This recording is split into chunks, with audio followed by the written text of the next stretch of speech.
Hi, if you're new to my channel, I'm a Central Texas gardener in Zone 8B, and in today's video I wanted to share what my late winter, early spring garden looks like. I have a lot of Texas natives included in this video, and many of them are just now starting to come out of dormancy. So I hope you guys enjoy it. So here is one of my front landscape beds, and I've got a few evergreens in here, some dwarf Yaupon hollies back there, and they've done very well. But I've got some pink skullcap here, which is not native, but well adapted to our area.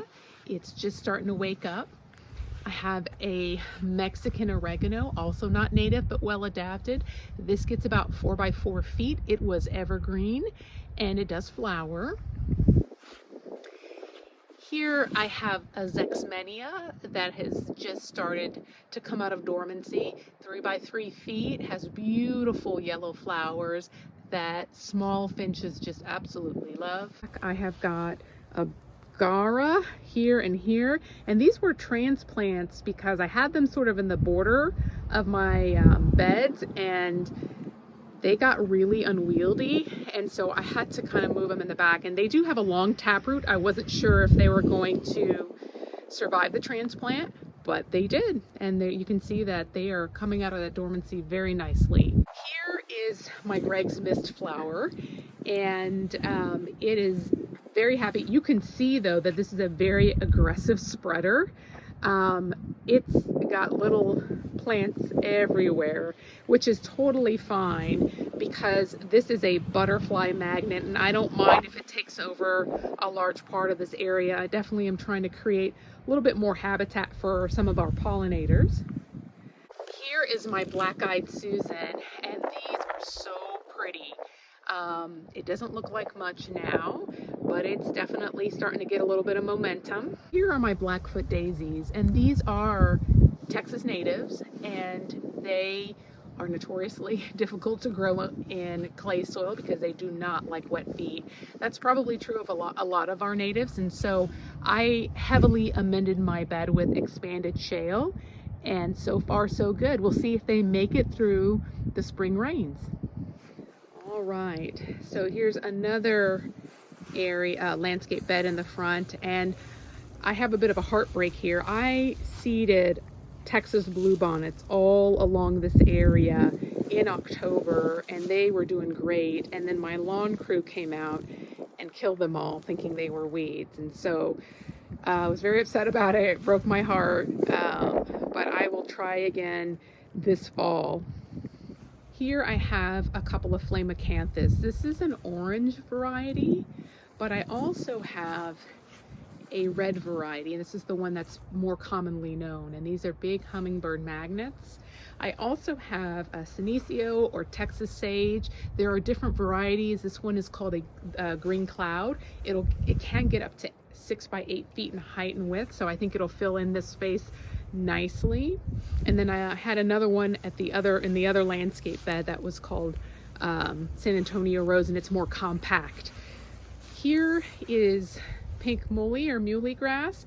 It's waking up, looking a little worse for the wear, kind of scraggly right now, but it'll fill in. And these are really pretty in the early fall when they have those pink plumes that come out.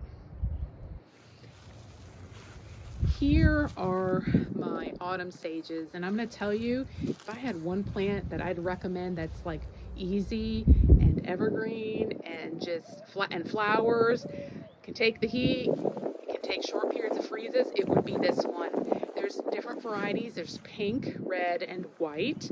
I just pruned these back because they can get a little scraggly, and so I'm excited because I think they're filling out quite nicely.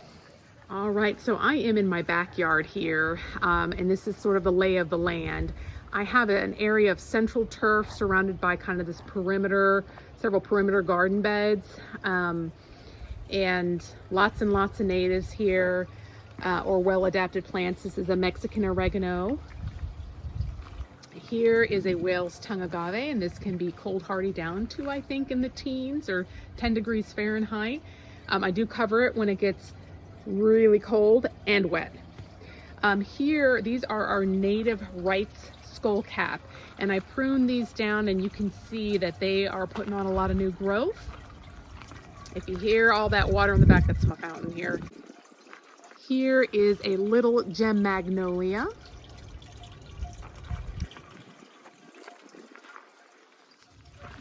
And then here, I've got a couple of crossvine plants, but you can see all of those flower buds getting ready to just pop. And so this is also a hummingbird magnet. I have this on a wire trellis. So I don't know, I wanted it to be a little less obvious, which is why I did do a wire trellis.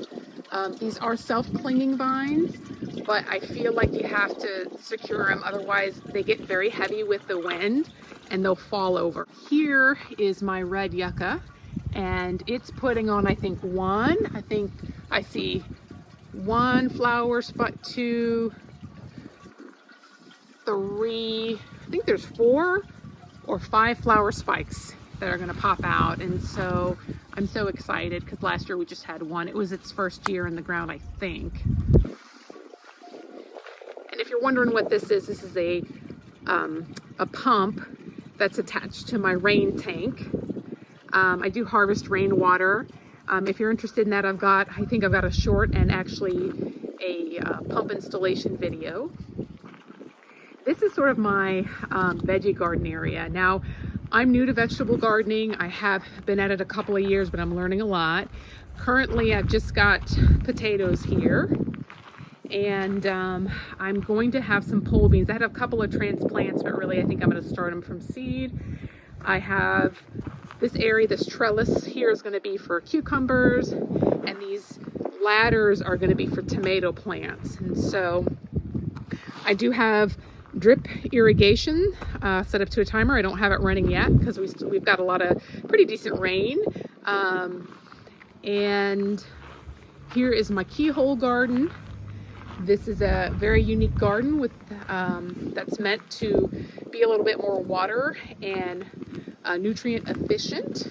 And I've got obviously a bunch of kale and some potatoes growing here. This is my compost.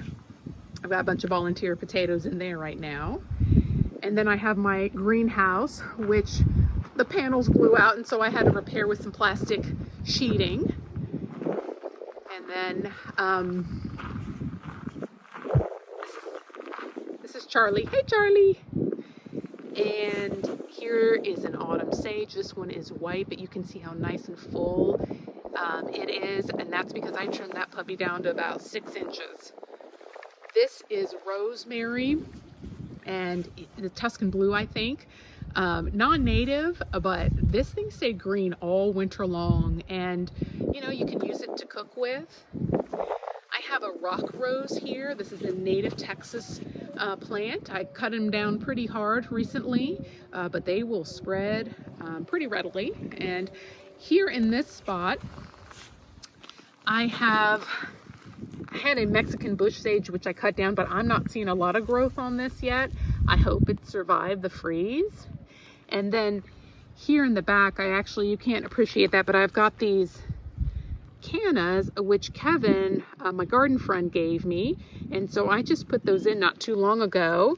And if all goes well, I should have, anywhere from 3 to 5 tall canna plants growing right in that area. This is a desert willow, which is starting to just now leaf out. Here are these 2 redbuds. This is a Texas redbud, probably a little bit more heat tolerant than this one, which is a forest pansy or eastern redbud. This has more purple leaves, and I would tell you that about August it looks pretty scrappy.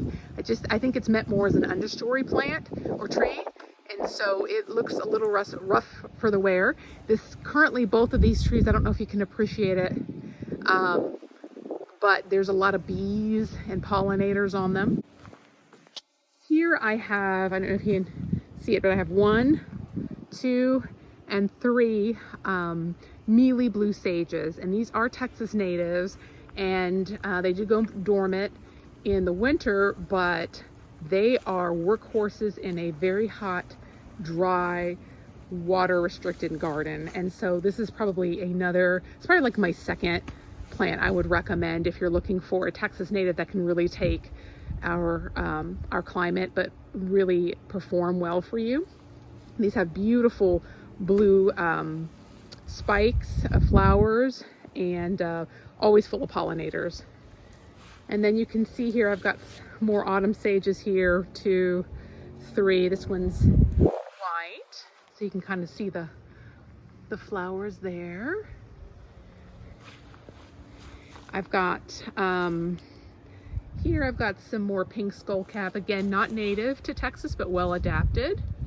And then I have some Mexican mint marigold here, or Mexican marigold mint. I always turn the words around, but. And then right there in the middle, I have another Gara. And then here, I've got some Spartan junipers, and I'm getting ready to sort of complete the hedge. We transplanted this tree. Here's my daughter Tegan. And so Tegan, can you tell us what you're doing here? I'm digging up this line. Yep.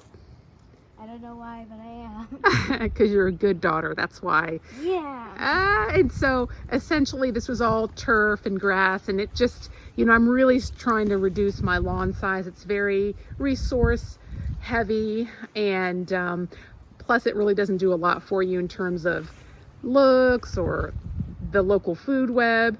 So I will plant a hedge here. So I'll just kind of fill that hedge in with smaller Spartan junipers. And then all of this, I think we're going, you can kind of see the line here, right to about there. I will have wildflowers and things like that in this area. I'm going to put a small flagstone footpath along this edge here going to the gate.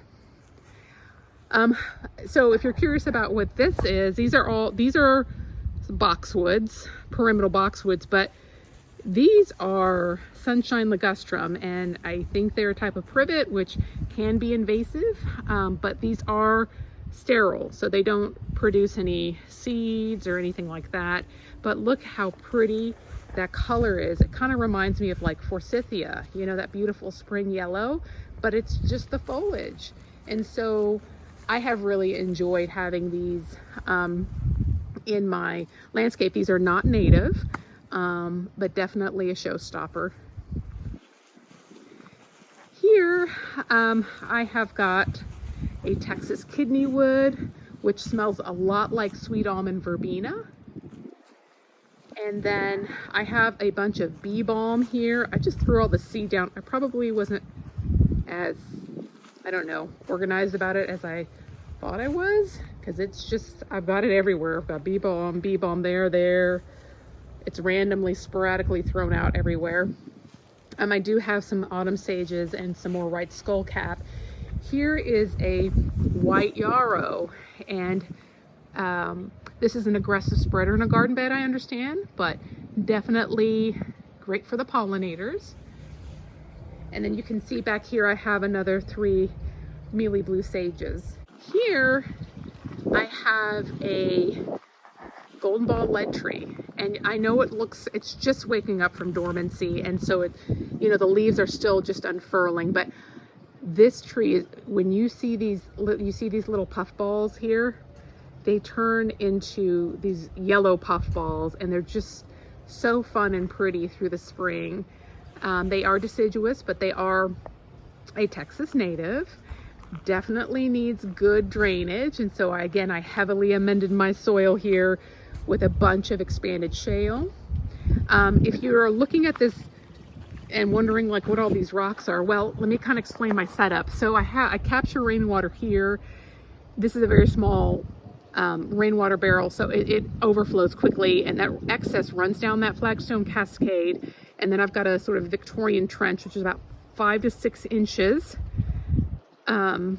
through there, and then that excess water kind of feeds through here and then gets routed all the way kind of right in this area. And this is a bit of a low spot in my yard. I do have a French drain along that fence line, so eventually it'll head out, but it just allows for water penetration. So hopefully I'm helping that groundwater get restored there.